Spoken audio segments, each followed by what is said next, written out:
If this looks familiar, you're probably cutting with a dull knife. Even with a soft, squishy tomato, this is what a sharp knife will do.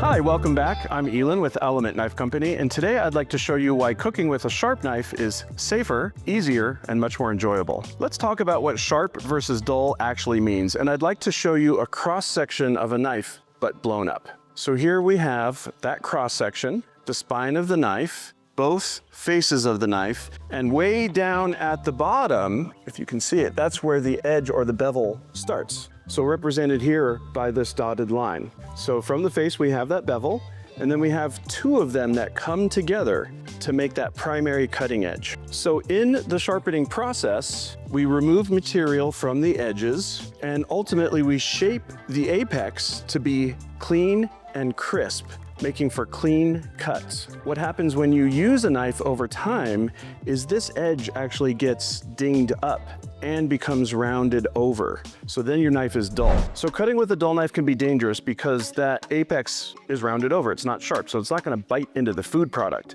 That means that one, you're gonna be using more pressure. And if you're using more pressure and it doesn't cut into the food and it wants to slip off, and if it slips off into your fingers, it's gonna be a cut that hurts more, is more prone to infection, and will take longer to heal. Also, cutting hard food with a dull knife tends to want to split open. So if we take a look here at this beet, man, I'm having a hard time here. That is dull. I really had to give it a lot of power. But if we use a sharp knife, it just cuts through cleanly and effortlessly. Back in the early days of making sushi, I was working with king crab, and I was cutting that knuckly bit that connects the leg to the body.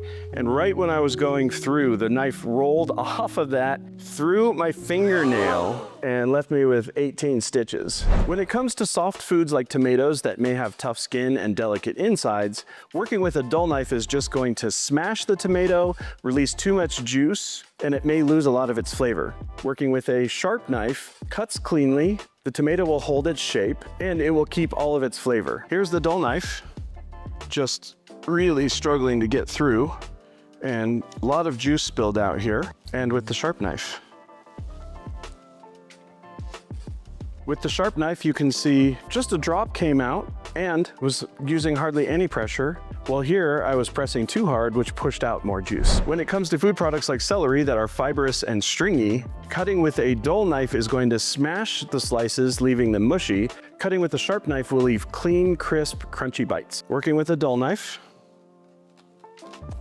you can see I'm struggling here just to get through. And it might be hard to pick up in the camera, but those cuts are not what I would call clean and crisp.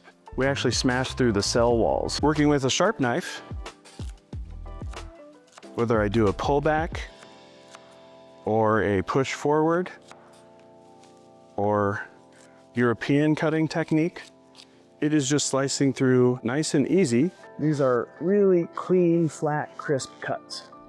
When working with hard vegetables like carrots, beets, sweet potatoes, using a dull knife, you have a high potential to slip off the surface of the food product. It will create wedging and unpredictable steering. When using a sharp knife, not only is it safer, but you will have clean, consistent cuts and a lot less hand fatigue. Dull knife. That is not very safe feeling. And you can see here that we are starting to break those edges. A lot of tearing right here. And the surface that cut is really wonky. And the sharp knife. Now you can see I got a little bit of a roll here. So what one can do is get some of that off of the bottom, and now you have a clean, flat surface that this is not going to roll back and forth. Sometimes veggies stick on the side of the blade, so if that happens, you can flick it off each time.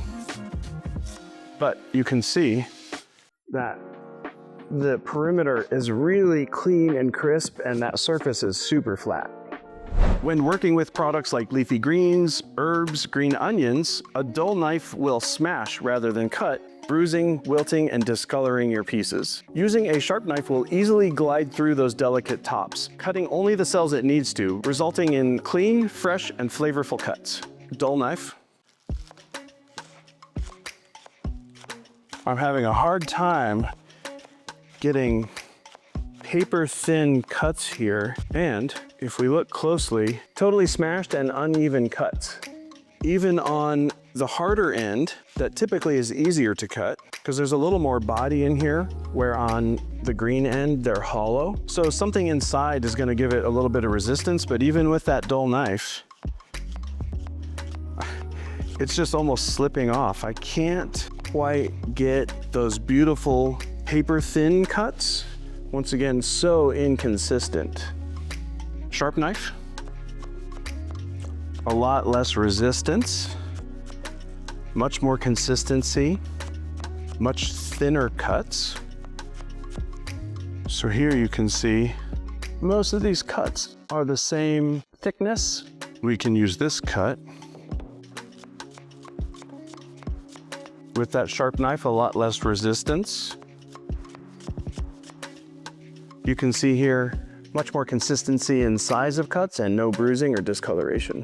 You'll know that your knives are dull when they stop cutting through food product easily and you start using too much pressure and smashing your food. If you're still unsure, here are a few ways you can test the sharpness on your knife. The paper test can be a great way to get a lot of feedback and determine if your knife is sharp or dull. I find with the paper test, it's best to use the entire length of the blade and try to use as much of the paper as possible. I like to start at the heel of the knife. I let the paper just hang, get a little bit of tension down first before I start to glide through. And what you're looking for is that it will or will not pass through easily. So we know that this knife is pretty dull, but with a sharp knife, it should glide through very easily with not much sound. Yeah, that's a sharp knife. So when using the full length of the blade, you can determine if there are any specific problem areas. If you've ever gone out for sushi and you see the sushi chef doing this, he's testing for sharpness. I learned how to do that in my early days of sushi, and really what we're doing here is very light taps with a slight pulling motion. If it is sharp, it will bite and feel sticky in your fingernail.